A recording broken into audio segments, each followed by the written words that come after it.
Good afternoon. We're going to continue with our post-race media availability for this afternoon's FedEx 400 benefiting Autism Speaks, and we've now been joined by our race winner, driver of the number 48 Lowe's Pro Services Chevrolet, and Jimmie.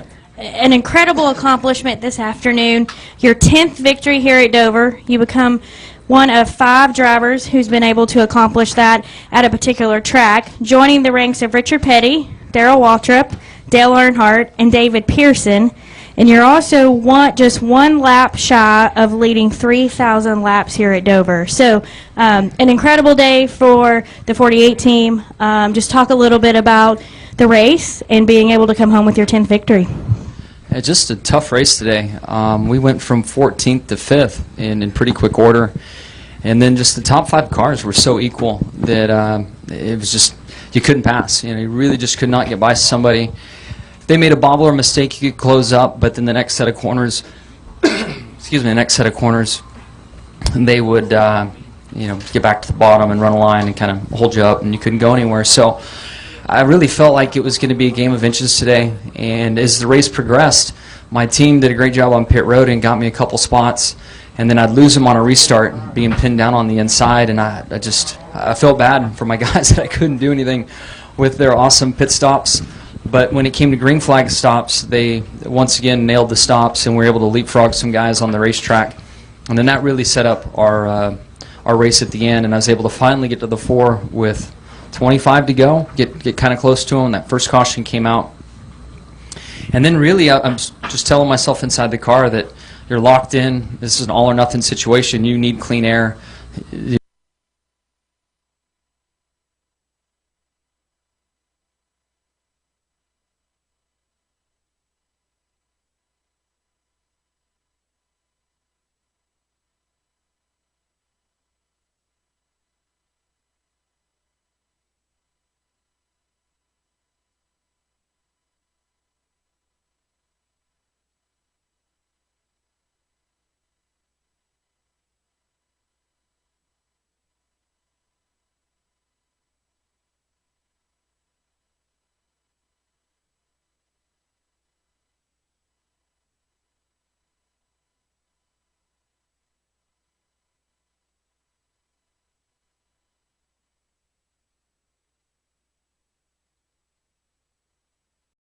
Long for about 75% of the event. We just couldn't seem to get anywhere. He'd put together, much like he said, a couple of really fast laps and gain on somebody, and then you would lose the air, and we would gain a couple on pit road, and we'd lose them on a restart, and we just couldn't get it. It was just tit for tat all day. And then finally we started to put it together and get a couple here and a couple there. And once Jimmie got into a position where he could battle with the guys for the lead, he did a very, very good job and made quick work of those guys. Could have been prouder. He did a fantastic job on the restarts and got out there, managed what he needed to, got the gaps where he needed to, and it was pretty awesome. Right, we'll go ahead and take questions for Jimmie or Chad. If you have one, please raise your hand and state your name and affiliation. We'll start with Holly, then go to Kelly, and then Jeff. Holly Kane, NASCAR.com. So I'm guessing you weren't necessarily toying with the field all day, even though people kind of would look at it because you're moved forward, you were always there, and it was, Jimmie's there. We can't consider this done yet. Was it really towards the very end that you felt you were going to challenge for the win, or did you kind of feel like the car was good all day, you just needed certain things to happen? Yeah, I really felt like we had, dive on by a fly here, I really felt like we had the speed in the car, and I made my way to 5th, but the top 5 cars were so equally paced that I couldn't go anywhere. So it might have looked like I was just kind of setting up something for the afternoon, but that was certainly not the case. I wish that we had clean air earlier and could have controlled the race and made some adjustments for the car up in the lead. But we couldn't go anywhere, and then the 78 led a lot, and I could see he was pretty close by. I think the 4 probably had the biggest gap. His car had a lot of speed until that last run. It looked like they struggled a little bit on that last run, but we couldn't get there. Unfortunately, there was enough time left at the end. I mean, when we finally had our shot, there was inside 20 to go, I guess, to win the race. All right. Kelly, if we can get a microphone. Thank you. Kelly Crandall with PopularSpeed.com. Jimmie, kind of piggybacks off of Holly's questions, but in the previous 9 Dover wins, you led at least 170 laps. Today you led 23. Did this one feel the toughest toughest of all of them? Yeah, I think so. I mean, it was so difficult to pass in the top 5. I was encouraged because we were all very close, and I could see the leader in most scenarios, and the second, third, fourth was right there. So it was inspiring to stay on your game in the car and stay disciplined. And I was just hopeful I could put pressure on the car in front of me and have them make a mistake to where I could get by. And everybody, it's shocking to say, but those guys are all pretty good. Nobody made mistakes, any big ones for that matter. And it really took creative strategy on pit road and fast pit stops to get the passing done inside the top 5. That's really what set us up for the win. All right, Jeff, go ahead. Jeff Gluck from USA Today. On Friday, Jeff Gordon came in here and he said of the 3 previous wins that you had, that we all scratch our heads and are amazed that he's been able to do that because we don't feel like we have really performed, any of us, to that level, but they have done an excellent job with execution. Is that a fair statement to say that you've been able to win races this year by through a lot of execution and not necessarily dominance at times? Man, I feel like we've had good cars in race circumstances. Qualifying and raw speed hasn't been our strong suit, and that's set us up for some long Sundays, as we all know. Gosh, one race I didn't even get a chance to qualify, and we came back and won at Atlanta. So, the raw speed department, I feel like we are lacking a little bit, and we're aggressively going after that. I mean, my guys are working so hard, and that might be some of the anxiety you sense or feel or hear on the radio when we're trying so hard to create speed with our cars that Friday it might show a little bit there in what Jeff was speaking about, but come Sunday I feel like we've been racing really well. I think our cars have been much more friendly to drive than what I had last year. I haven't been as much on a knife edge racing through traffic and in different scenarios. So and I feel like we've been racing good. Just use a little bit of raw speed on a Friday. All right, we're going to go to Bob and then back up front. Bob Pockris, ESPN. Since this win was, you led 20-something laps compared to 170, would you have left today if you were finished second or third and been like, that was a decent day?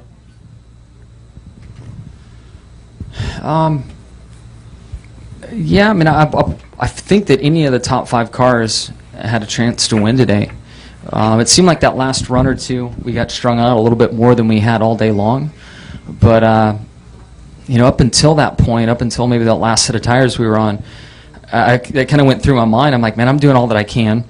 78's been leading. He's right there. The 4, the 20, the 18, then me. And then the 42 ran behind us all day long. I'm like, maybe it's just meant to be this way. Like, we're just all that equal. And then at the end, it seemed like that last run, things kind of stretched out a little bit more for us. But, it was a hard-fought day. I mean, run second today, those guys, their tongue's hanging out just as much as mine is. Second to fifth really drove the wheels off their cars today. All right, we're going to come back up front, please. Dustin Holt, Times Record. Jimmie and Chad, congratulations on your victory today. When you came to Dover your first time in 2002, how has your impression of the track changed, or is it still the same, even though you've now won 10 races here? It hasn't. My love for it has just grown deeper, is about all I can say. I came here in an ASA car in 98 or 99 and fell in love then. And even though I didn't have the greatest success in the Nationwide car or Xfinity car here, I still loved the track, and then we won both races here in our rookie season. And it was cool to have this the track that I enjoyed so much turn into a track that I could win at, and then we've been able to keep that feeling going for a lot of years. All right. I believe we had a question in the middle row there. Do we have a question? Okay. Joseph Wilkin, frontstretch.com. With becoming the 5th driver to win 10 races at a single track, are you, and also coming near Dale Earnhardt's mark, what does this mean for your legacy before you turn 40? Man, I really don't think about those things. Very thankful for the opportunity that I've had at Hendrick Motorsports, the amazing people I've had to work with, the support from our sponsor Lowe's, Chad, Rick. You know, all of those things, and the fact that I sit in that 48 car has allowed me to win the 10 races here and have this great opportunity at history with Dale's win total. But it's not something that I said, yeah, I'm going to go do that. It's not a goal that I put out in front of myself. It's right there in front of me, so I look at it and think, wow, this is incredible. I mean, what an opportunity. So yes, it's a priority for me and something I want to do, but I'm almost in shock that we're there. I mean, 74 race wins, 10 here. I mean, you can't dream that big. So I'm just blown away and honored by the success, you know, the opportunity, what we've done with our opportunity, and honored to have a shot at history with Dale, and then the 10 wins here. All right, go ahead. Zach Tanzavetti, front stretch. Once again, you and Kevin Harvick finished 1-2. You guys ended the sport at almost the same about time. Have you ever thought that all these years later you guys would be battling nose-to-nose practically every week? No, I really didn't. Most know the story that we both spent time at Ron Hornaday's house and trying to find our way in the NASCAR world and the Charlotte area in general. So to be two guys that were sleeping on couches at Hornaday's house, to leading laps and fighting so hard for race wins and potentially a championship in 2015's nothing that was on our radar then. All right, we're going to go to Mike. Mike Hembry, USA Today. Jimmie, your tires were pretty old coming to the end of 400, and then you had the extra laps tacked on. You didn't appear to be under a lot of stress, but was there any concern about the tires the last 4 or 5 laps? Yeah, there was, especially the first restart. I didn't know if Chad was just being a car salesman or what, but he told me the guys on 2 hadn't been very successful, and I wanted to believe him, so I believed him on that one. And we fired off well and maintained the lead. Well, I mean, I know you're going to say what you got to say. We got going, and the guys on 4 didn't come through, and the guys on 2 didn't go anywhere. I thought, well, damn, he wasn't lying to me. We're going to be in good shape. So it was really about getting down the front stretch on the restart, getting up through the gears well.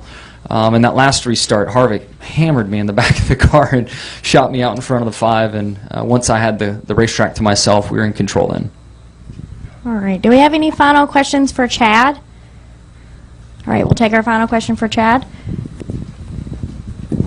Tom Bowles, front stretch and Athlon. Chad, this year you guys have had a little bit of a yo-yo. You guys will have wins like at Dover, and then you guys had a difficult week at Charlotte, a difficult week at Martinsville. With the new chase, does that concern you at all, or not really, because you guys are bouncing back, and winning the following week? Well, I think that you're spending too much time looking at the result and not the performance, first and foremost. I think at Martinsville, if we hadn't had a power steering cooler problem, we would have probably finished in the top 5 easily. Last week in Charlotte, we were qualified poorly, and Jimmie did a great job of managing it and driving to the front. We worked on the car really hard. Unfortunately, he spun out, which gave us the opportunity to work on the car, but we were trekking in and waiting for the evening hours to come. So I think that as we're finding our stride with the rule package this year, I'm actually fairly pleased with the way that we've been performing. I think that we've got to do a better job on Friday. I feel as though that the race starts on Friday, and we've really done pretty pitiful on Fridays, and got to do significantly better there. And we're working really hard on it, really hard. And if we can do that, it'll set us up to, excuse me, get in position to get a solid pit pick and really let our pit crew start to shine. So, although we've had a couple of bad finishes, I think the major problem there is starting on Friday, and I think when we've had the bad finishes, we've actually performed fairly well, solid top 10. All right, Chad, congratulations on your victory today. We'll let you go ahead and run out. Any final questions for Jimmie? All right, we're going to take our final question from the press box. Go ahead.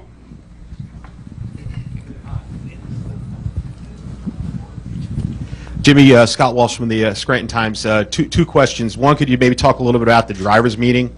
And two, next week, how do you take this momentum into Pocono, another place you haven't won 10 times there, but you've had some success there?